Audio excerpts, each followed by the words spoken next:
Hello friends, welcome again to my YouTube channel. Today we are going to discuss another lead code problem, intersection of two linked lists. So let's get started.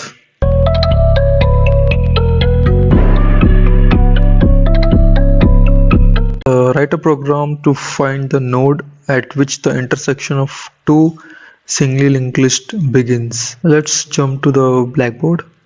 This is one of the most frequently asked problem in Amazon coding interview. So we have taken this example from the problem. You can see one linked list is, so here you can see this is one of the linked list and this is the second linked list, right? So in first linked list there are 5 nodes, and in the second linked list there are 6 nodes, right? And both the linked lists are meeting at C1. So our program should return C1 as the merging point of both the linked list. You can pause this video and you can think of 2-3 minutes the approach that comes to your mind, and after that we will discuss first the brute force approach and then the efficient approach using the two pointers. So yeah friends, let's discuss the brute force approach first. uh, what exactly we have to find? We have to find uh, the node which is pointed by the two nodes. So here we can see C1 is get pointed by A2 also and by B3 also. Both A2 and B3 are pointing to the same address. Whenever such condition met, we can say we got our merging point. Let's try to iterate the first linked list, which is L1. We can say when we were iterating our first linked list, we will store the address into one set. When we start iterating our first linked list, we will first store our head one. We can say that. So this head one address we can store here.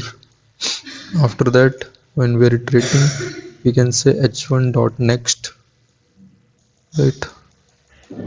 Likewise again h1 dot next. So what we are doing, we are storing the address of each node, right? And when we iterate our second linked list, we will first check if that address is already there or not.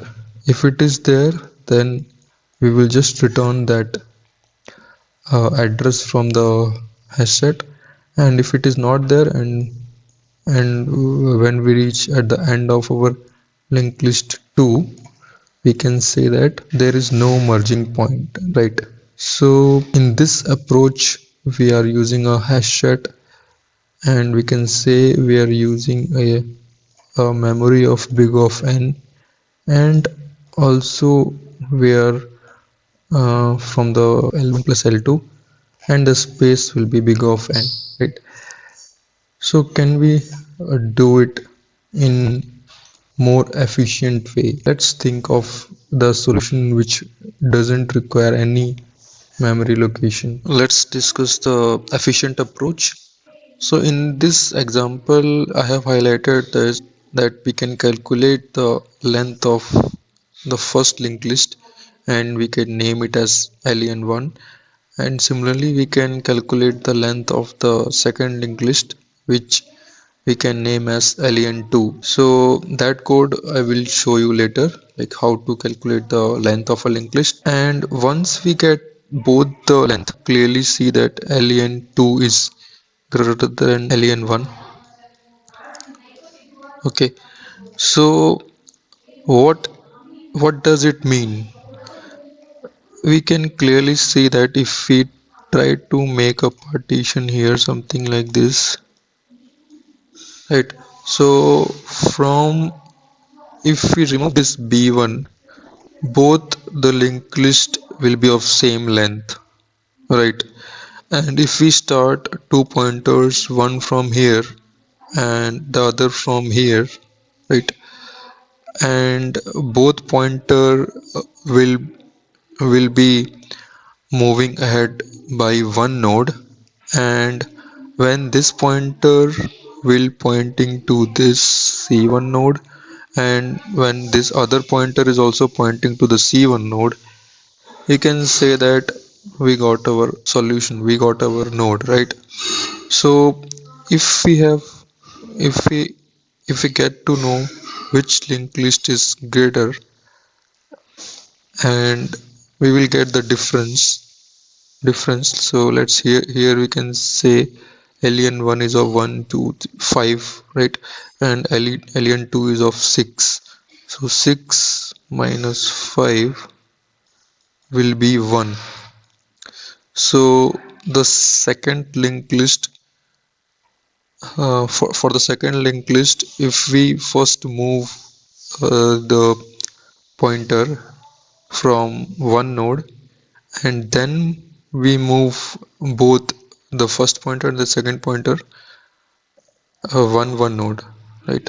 So let me show you, and also we will check what we have to check. If p1 is double equals to p2,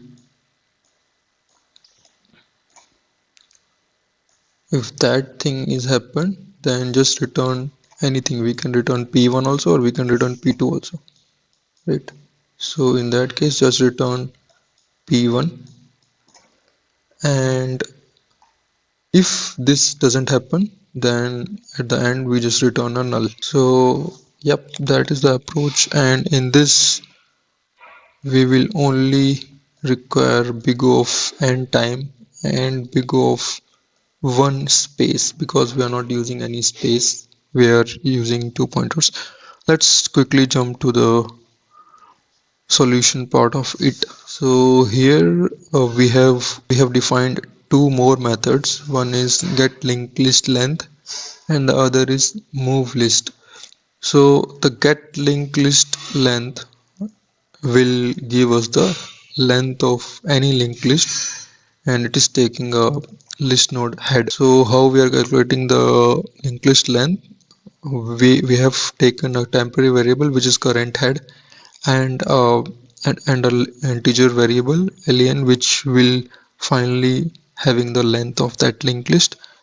And in this while loop, we are checking if current head is not equals to null, so we are increasing, we are moving that node 1 ahead, and also incrementing our length count, and at the last we are returning this length. So this will give us the length, right?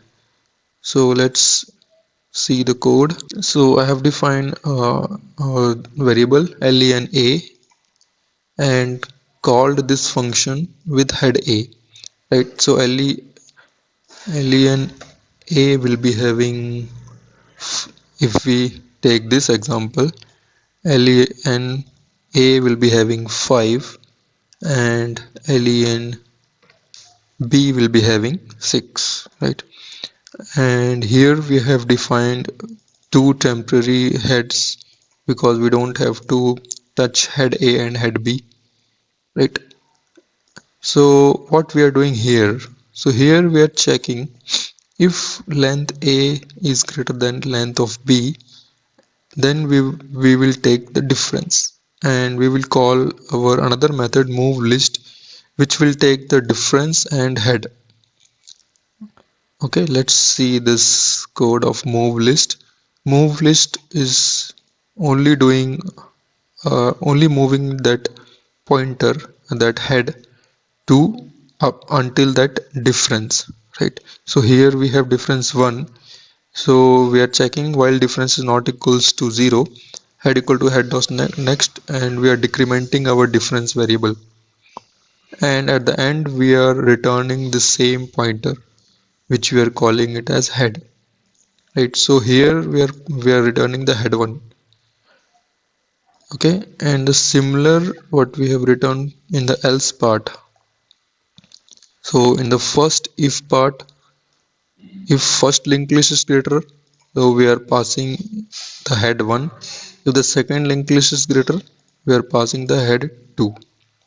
Okay, and here at the last we are checking uh, while head 1 is not equals to null, so this we can take it anything. Head 2 also we can take, because until this point both the linked lists will be having the same length, right? And here we are checking if head 1 is double equals to head 2, then return the head 1. So this is the condition which we are checking here in our code, right? And also we are checking if head 1 dot next double equals to head 2 dot next, right? So this is just to uh, save one more iteration, right? And this is just to increment both the pointers with one node ahead. And if we don't get any condition, these two condition, and we ended up here, we will just return a null. Let's try to run this code. Yes, perfect. It passes all the conditions. So yeah, that's it friends for today. This was a pretty good question to get you started on linked list.